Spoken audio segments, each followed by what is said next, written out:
I've had so many opportunities through sport growing up that I think it's hugely valuable in feeling good about yourself.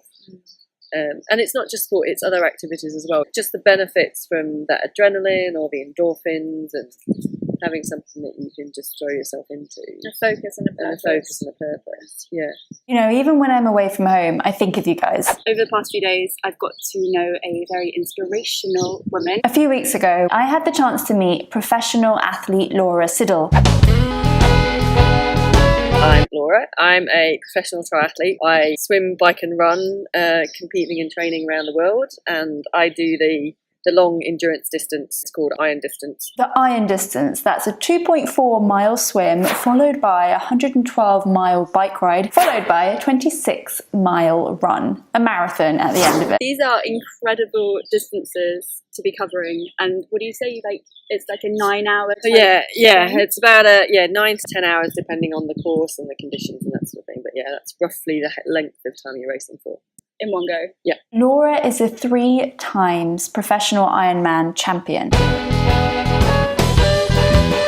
Got to be incredibly physically fit and mentally strong to compete at anything at professional level. At these distances, for these lengths of time. So why was I thinking of you? Well, after a few conversations with Laura, I realised she had a lot of wisdom to share.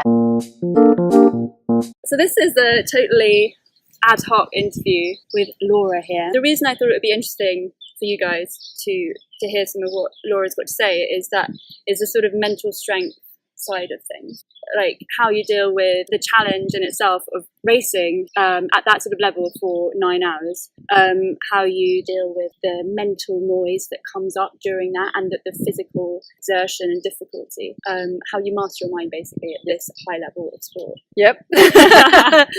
I'm not sure I've fully mastered the mind yet, but yeah, it's something that it's pretty important. There's a lot of work you do around the mental aspect of racing. I do a lot of visualization leading into a race and that sort of thing. So you picture yourself in the race, doing the swimming, the biking, the running, what it looks like, what it feels like. You try and get that image in your head so that hopefully that helps to bring that out when you're actually racing. So you're focusing on like a positive image of how you want it to go. How I want it to go, what it feels like, that sort of thing. I think there's also value in using visualization to focus on when it doesn't go well. So what would you do in a situation that isn't, when it isn't working out as well, and how do you react to that? Because often in the race it's dealing with the uncontrollables. So you can focus on what you can control, and then it's focusing on how you react to what is out of your control in a constructive, positive way. A lot of what people struggle with, or what I've struggled with in terms of my mind and going through things like depression, is how to deal with those thoughts that come up which are really destructive. Yeah. If you're having a bad race, for example, and you start getting all these voices in your head about what you can't do, and I can't keep up with so-and-so's overtaking me, or my leg's hurting and I haven't got any power in them and my heart rate's not good,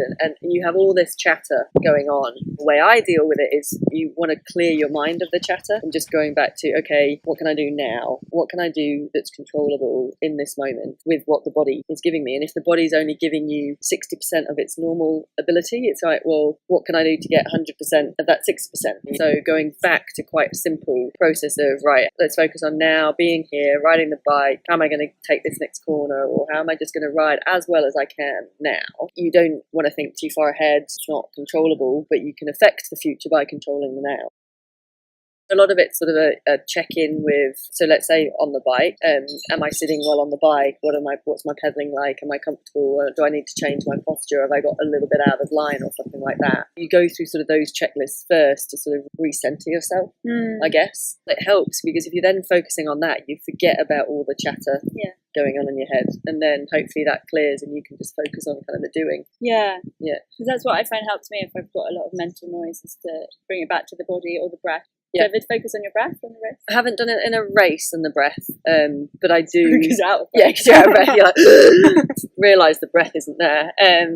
Well, I say that, but there is times when you're running, and sometimes it is that, like, just take a deep breath and relax again. Yeah. The other place I use the breathing is like on the start line or the pre-race. Is a few controlled breathing exercises just to calm your nerves if that's the case, and on the start line of just taking it in. Yeah. mean, you're always looking for that kind of validation that you're good enough, justification of what you're doing.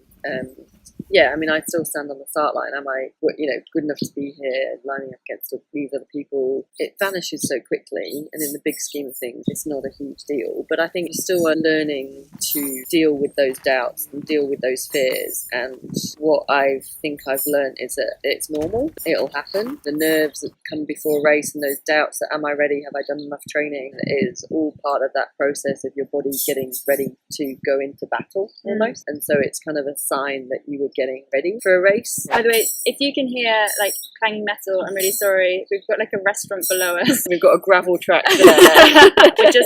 And I'm using my iPhone. So what I find so wonderful to hear from you is it's totally normal to have these doubts. And people might think professional athlete, super successful, anyone, they somehow don't have these doubts and the mental noise. But everyone has it, right? And it's just...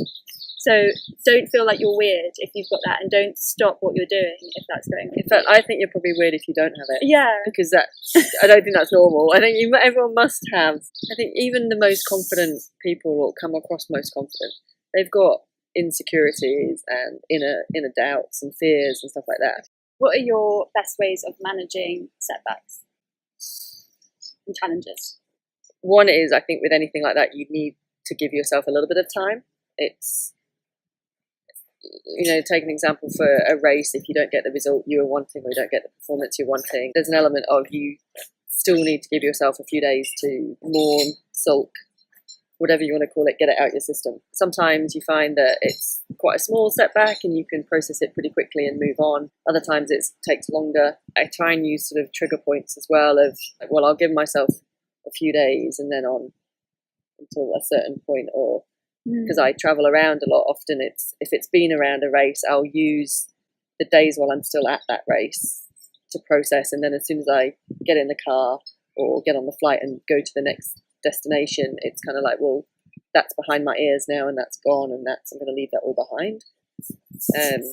I think there are other elements around, like being resilient and adaptable or flexible, I think, whatever you want to call it, and about the performance journey that we're on isn't ever going to be straightforward and linear. It's normally sort of, you're starting at A and wanting to B. It's definitely not a straight line. It sort of goes all the way around the houses. Like the journey of life. Yeah, exactly. And so it's being resilient to the setbacks and to the ups and downs, and being comfortable with being uncomfortable. How do you do that? I think it's just putting yourself in uncomfortable situations more and more, and learning and being able to almost talk your way through it. I guess with the sport side of things, you already know you can get through a lot of physical pain. Yeah. So you know that you have that mental strength, and then when there's the emotional difficulty, you apply that. And knowing that actually you will come out the other side. It doesn't feel like it, and it's hard to see that light, but it will pass and you will move forward.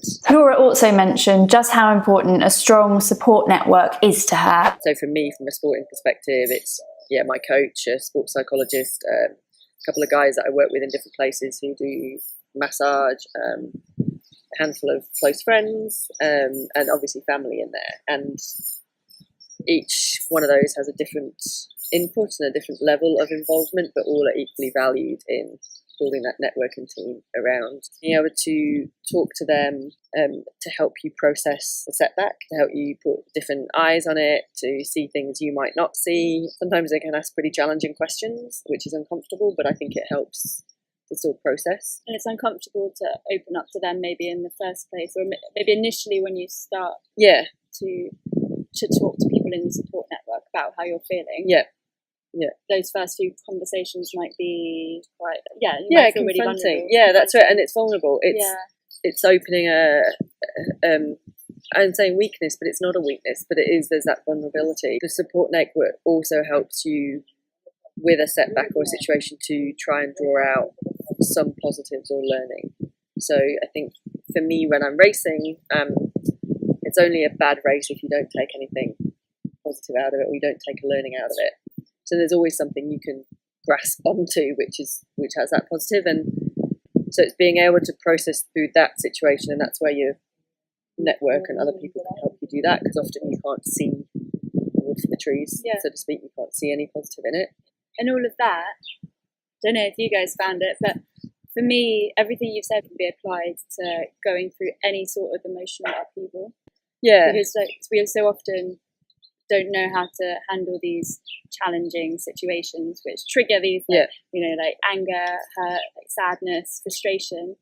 And it's, with something like, you know, like a mental health issue with depression, anxiety, staying closed for me was like really destructive, but finding the courage to talk to people, and that's so helpful. Yeah, and it's helpful, but it's so hard to do for that first step because of what we're saying. It's that vulnerability. It's that opening yourself up. I'm the same. If I'm going through a bad patch, or you know, however relative it is, I will close up, and I find it hard to open up, and that's where we're saying it's good to have your own support network of people you can reach out to if you feel confident, but also those people that can just do that "Are you okay?"